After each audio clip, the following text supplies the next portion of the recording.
This channel does not promote any violence, harmful, or illegal activities. All content provided by this channel is meant for an educational and information purpose only.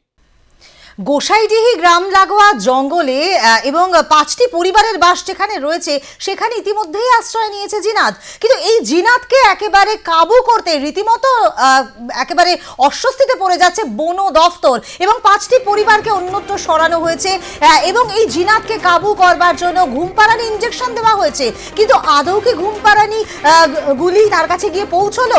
অবশ্যই সে বিষয়ে কিন্তু একেবারে জানাতে পারেনি বন দফতর। নিশ্চিত নয় বন দফতর, এখনো নিশ্চিত খবর নেই বন দফতরের কাছে সেই ঘুমপাড়ানি গুলি তার গায়ে লাগলো কিন্তু রীতিমতো জিনাতকে কাবু করতে একেবারে বন দফতর রীতিমতো তারা নাস্তা নাবুদ হয়ে যাচ্ছেন এবং পরিবারের লোকেরা, যে সমস্ত পরিবার গ্রাম ছাড়া, তারা কিন্তু রীতিমতো আতঙ্কে রয়েছেন। এ বিষয় নিয়ে আরো বিস্তারিত আমাদের জানাতে পারবে আমাদের প্রতিনিধি মিলন কর্মকার। মিলন, কি জানা যাচ্ছে এই মুহূর্তে? ঘুমপাড়ানি গুলি তো দেওয়া হয়েছে, কিন্তু সেটা কি লাগলো তার গায়ে? কি বলছে বন দফতর?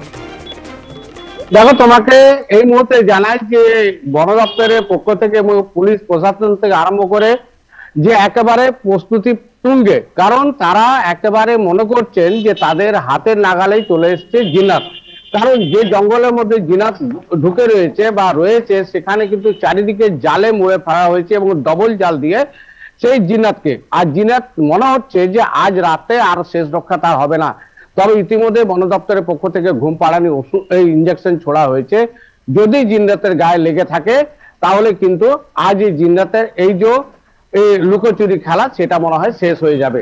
তবে বন দপ্তরের আধিকারিকরা জানিয়েছেন, উচ্চপদস্থ আধিকারিকরা জানিয়েছেন যে ইতিমধ্যে তাদের যে আশঙ্কা, যে মনে হচ্ছে যে যেন জিন্নাতের গায়ে গুলি যে চালিয়েছেন বা ঘুমপাড়ানি ইঞ্জেকশন চালানো হচ্ছে সেটা মনে হয় লেগেছে। ইতিমধ্যে আস্তে আস্তে জঙ্গলের ভিতরে বনকর্মীরা তারা প্রবেশ করেছেন, কিন্তু এখনো পর্যন্ত সেই সুখবর আসেনি যে জিনাতকে পাওয়া গেছে বা ধরা পড়ে গেছে।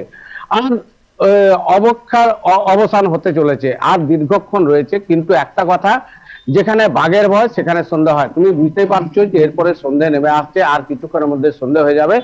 তারপরে বন দপ্তরের আধিকারিকরা হোক বা বনকর্মীরা কতটা যে এই বাঘিনীকে ধরতে যে উৎসাহ থাকবে বা কতটা তারা আগ্রহী থাকবে এবং কতটা কাবু করতে পারবে, তাদের নিজেদের আয়ত্তে আনতে পারবে, সেটা নিয়ে কিন্তু প্রশ্ন তাদের নিজেদের মধ্যে হচ্ছে।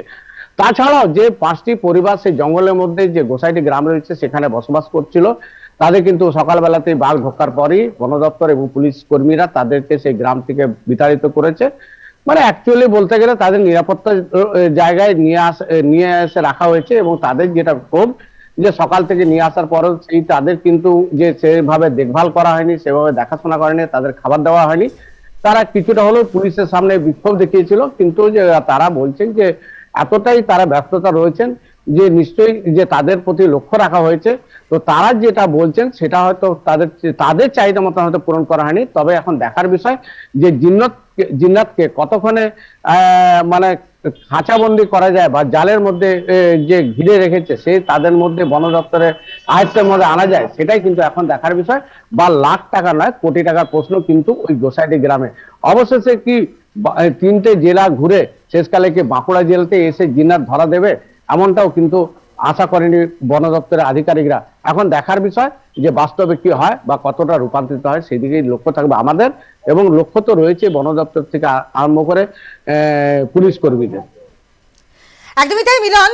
দেখো, একটা 3.5 বছরের বাঘিনী সে কিন্তু রীতিমতো নাস্তানাবুদ করে দিচ্ছে বন দফতরকে এবং পুরুলিয়ার রাইকা পাহাড় থেকে শুরু করে ধীরে ধীরে গুটি গুটি পায়ে কিন্তু সে এগিয়ে গেছে বিভিন্ন জায়গায় এবং বর্তমানে সে গোসাইডিহির জঙ্গলে রয়েছে, যেখানে বন দফতর রীতিমতো একের পর এক পদক্ষেপ নিচ্ছে এবং তাকে টোপ দেওয়া হচ্ছে, কিন্তু সেই টোপ সে নেয়নি এবং সে উল্টে বরঞ্চ সেখানকার যে সমস্ত পোষ্য ছাগল তাদেরকে খেয়েছে। এবং তার পাশাপাশি এই যে এখন ইনজেকশন দেওয়া হলো, সেই ইনজেকশন তার গায়ে লেগেছে কিনা বা যদি লাগে তাহলে তাকে বাগে করা সম্ভব, কিন্তু যদি না লাগে সেক্ষেত্রে বন দপ্তর কি বলছে, কি পদক্ষেপ নিতে পারে তারা, সে বিষয়ে কিছু আগাম আভাস কি দিয়েছে?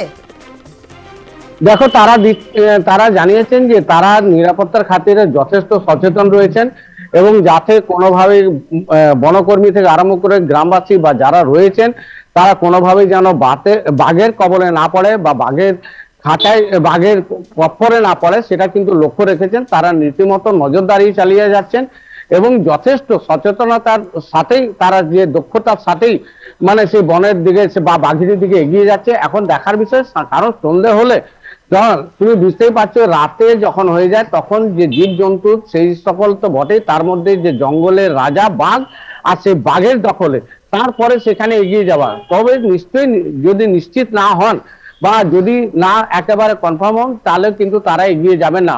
আমাদের যতটুকু অনুমান করতে পারছি বা বন দপ্তরের আধিকারিকদের কথাবার্তা শুনে মনে করছে যে নিশ্চয়ই জিন্নাতকে আহত করতে পেরেছেন বা ট্যাঙ্কুলাইজ করেছেন, এবং ইতিমধ্যেই যে হয়তো ঘুম পাড়ানি ওষুধ যেহেতু কিছুটা হলেও সময় লাগছে তাকে অজ্ঞান হতে, কিন্তু মনে হচ্ছে শেষমেশ বন দপ্তরের কর্মীরা উদ্ধার করতে পারবেন বলেই এখনো পর্যন্ত কিন্তু এটা গোপন সূত্রে খবর রয়েছে আমাদের কাছে।